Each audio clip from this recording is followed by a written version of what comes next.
Hello.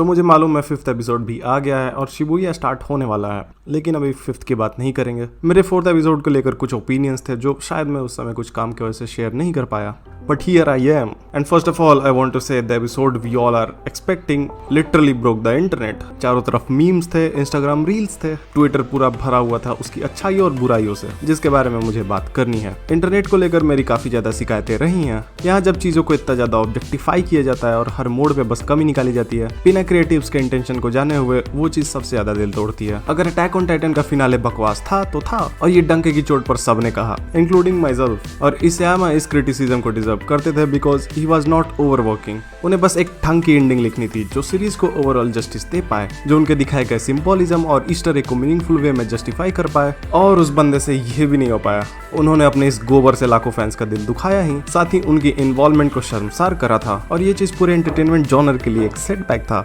Just because one person was wrong with his decision. लेकिन ये फैसला उनका खुद का था और वो आराम से उसे बदल सकते थे, but he chose not to. हालांकि इसके लिए माफी मांगना कितना सही और कितना गलत था वो मैं आज तक समझ नहीं पाया। लेकिन यहाँ एनिमेटर्स को गाली देना, डायरेक्टर्स को गाली देना, पापा को थ्रेट करना, क्यों? क्योंकि उन्होंने बुद्धा वाले डायलॉग के एसेंस को नहीं समझा और इतना साइलेंट वे में उसे पोर्ट्रे करा। मुझे समझ नहीं आता एनिमे फैंस स्पेशली चाहते क्या हैं। हर चीज, हर फ्रेम, हर डिजाइन और छोटी छोटी चीजों को नेट पे करते हुए डाउनग्रेड करना, बिना उसके पीछे के रीजन को समझते हुए और बिना उसके पीछे के मजबूरी को जानते हुए बस टाइपिंग हीरो बनने के चक्कर में भौंकते रहना। इतना वंडरफुल और शानदार एपिसोड होने के बाद भी मैंने ट्विटर पे इसका बस क्रिटिसिज्म ही देखा है मैक्सिमम, जो मुझे काफी इनह्यूमन लगता है, स्पेशली एनिमेटर्स के काम को जब इतना जज किया जाता है। एडेंस जीरो का एनिमेशन बकवास था, कोई दिक्कत नहीं है, मत देखो। 7 डेडली सीन्स, वो तो देखने लायक ही नहीं थी। Record of Ragnarok, the way of house husband और न जाने कितने शोज है यार, जिसको सिर्फ एनिमे के इसी फॉर्मेट ने बर्बाद करा। तब ये सब चलता है, लेकिन एक सीक्वल जिसके पीछे सालों की मेहनत है और हर एंगल में उसे जस्टिस दी गई है। इनफैक्ट स्टार्ट का वो सीन, उसे दूसरे एंगल से उससे एनिमेट करा है यार उन्होंने। एनिमे में आप कितनी बार इन चीजों को देखते हो, यहाँ कैमरा से शूट तो करना नहीं होता कि आराम से दूसरे एंगल से ले लोगे। They have to reanimate that scene, जो वो चाहे तो नहीं भी कर सकते थे, but they literally showed their love. Jujutsu Kaisen के स्टोरी एक्सपोजिशंस इतने इरिटेटिंग है कि मैं क्या ही बोलूं। इतने डायलॉग को पढ़ने का मेरा मन भी नहीं करता, किसी का नहीं करेगा। हंटर हंटर की ये चीज उन्हें नहीं उठानी चाहिए थी, but all that story exposition they literally integrated with class, जिस पे कोई बात नहीं करता। सबको through out heaven and earth I am alone the honoured one वाला ही सीन चाहिए, बिल्कुल परफेक्शन के साथ। इन बददिमाग लोगों के कारण ना किसी एपिसोड के बाद मेरा ट्विटर खोलने का मन कभी नहीं करता। चलो थोड़े एपिसोड की भी बात कर लेते हैं। तो अभी तक गोजो वर्सेस तोजी के बैटल को उन्होंने एक्सटेंड किया था थोड़ा बहुत, काफी नॉर्मल वे में चीजें खत्म कर दी गई थी, जो स्टोरी के पॉइंट ऑफ व्यू से बिल्कुल सही भी थी। और इन पैनल्स को देखकर क्या लगता है, किसी भी वे में इतने परफेक्शन के साथ दोबारा इसे एनिमेट करना एक्चुअली में इम्पॉसिबल है, और हम सब के दिमाग में फर्स्ट लुक बायसनेस तो रहती ही है। So without a doubt this thing was definitely worth it. और ओपिनियंस तो खैर मुझे मिलेंगे ही, अच्छे या बुरे चारों तरफ। बस मुझे इनमें काम करने वाले लोगों के लिए बुरा लगता है। ये लोग भूल जाते हैं कैसा ट्रीटमेंट वन पंच मैन के सेकंड सीजन को मिला था। एओटी के सीजन 4 का पार्ट 1 दोनों अपने आप में सबसे बड़े डाउनग्रेड थे।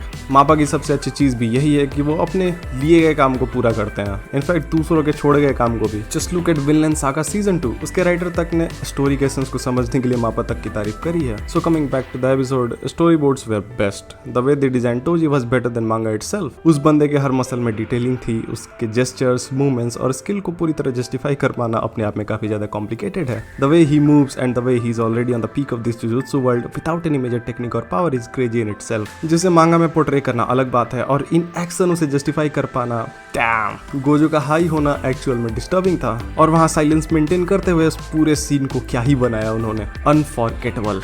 This is the moment who made Gojo the strongest. यहाँ उसे रियलाइज हुआ कि सिचुएशन कभी भी उसके विपरीत जा सकती है, और इसके आगे भले ही वो स्ट्रॉन्गेस्ट का टैग खुद से एसोसिएट करता हो, लेकिन सिर्फ फैक्चुअल वे में बोला है उसने। उसका इतना रिकलेस होना हमेशा के लिए बंद हो गया है। इसके बाद गोजो, जो कि अपने प्रीक्वल और सीजन 1 का गोजो था, वो अक्सर चौकन्ना रहने वाला इंसान बन गया, और हमेशा दूसरे के प्लान को स्ट्रेटेजाइज करने वाला भी। उसके दिमाग में हर वक्त हर चीज को लेकर कैलकुलेशंस चलती थी, which shows the actual character development of this man. Gojo was best for Megumi the blessings.